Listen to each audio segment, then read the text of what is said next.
the fight initially with Dale Hart, typical normal fight. You've trained for 6 to 8 weeks prior, so you feel real good coming in. You haven't had any injuries in camp, I'm out there. I remember all the nerves and the jitters and everything that goes with the UFC fight. You step into the cage, and I honestly felt like we were doing awesome in the first round. It was like, you know what? For the third fight in, we won the first one, we lost to Buckholz. So we're doing good, Like, I definitely thought we won the first round. The kicks are working. The hands aren't where I want to be, but I'm so new to the sport, I can get away with, being kind of rough around the edges. And then, it's like all this potential and all this glory and all this possibility was shattered almost instantaneously. The best way I can try to explain to people is if you're in your kitchen and you're cutting up vegetables and you kind of maybe you cut your finger, you put your hand over right away. You don't want to look, but it's bad. I kind of had that feeling, and I remember I threw the kick and right away, had my mouthpiece in and I kicked the guy, and I don't know if I said it or I was thinking, but it was like, my leg, something's wrong with my leg. Still, didn't know the severity of the injury, so we keep fighting, we're tussling around in the octagon, and it wasn't until, I'm laying there, I'm on my back, and, I still don't really know. I know I did something bad, but I don't know really, what it was. Then I looked up at the jumbo screen, and, then it was like, oh, is that my leg? Is this really happening to me? Stitch Duran comes in. It's funny now. It wasn't too funny then, but I'm on my back, and he comes in. He stand over me, and he's like, "Hey, don't move." He's like, "You effed your shit up, bro." It's like, "Don't move." I'm, I hear the crowd. I hear people running around crazy, and it sounds like, it was just like this surreal feeling.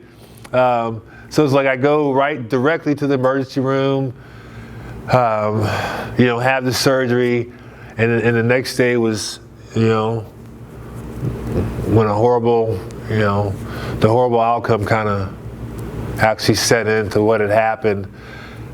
It's still, I'm not going to say it's rough to talk about. I just remember waking up and, having the nurse come in and look at me, and I'm looking at her like, what the hell am I doing here?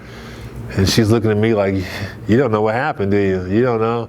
I'm like, no, why am I here? She's like, just go back to sleep. And it's like hours of dozing off and waking up and dozing off and waking up. And, it's like, that didn't really happen. This has to be some type of dream. I mean, like, really, this doesn't happen to people. And no one told me that this was a possibility when I started. No one told me that things like this happen. You get knocked out, or you get bruises, or you lose a couple teeth. I can deal with that. Before that fight, it was fighting for the troops. And I'm a big fan of the troops. I'm a big fan of anybody who puts their life on the line so we can walk around free. So I made a comment to the guys interviewing me. I said, if those guys can put, their lives on the line for me, I can put my body on the line for them for 15 minutes. Had no idea that I was going to have to eat those words. Really, I would have changed what I said if I honestly thought something was going to happen. But I finally wake up and I come to the realization that this horrible incident happened to the next prodigy, to Milicic's next world champion, to the guy who's in there with Robbie Lawler and Jens Pover and Spencer Fisher and Josh Neer and kicking butt and taking names. I kind of took that whole moment for granted. Even the training, I thought that this was guaranteed.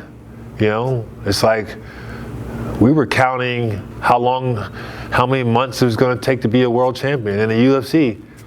A year from now, I'm going to be this great, everybody knows me, world champion. But like Dana White said in the hospital, he says, yeah, you achieve world status, people are going to recognize you, but not the way you want it. And it didn't dawn on me. What I got from the issue, I got all the fame and all the glory, and everybody knows me without any of the belts or the money or all the things that come along with being a world champion.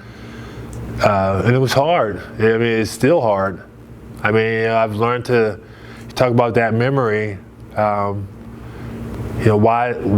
did this happen, or for what reason?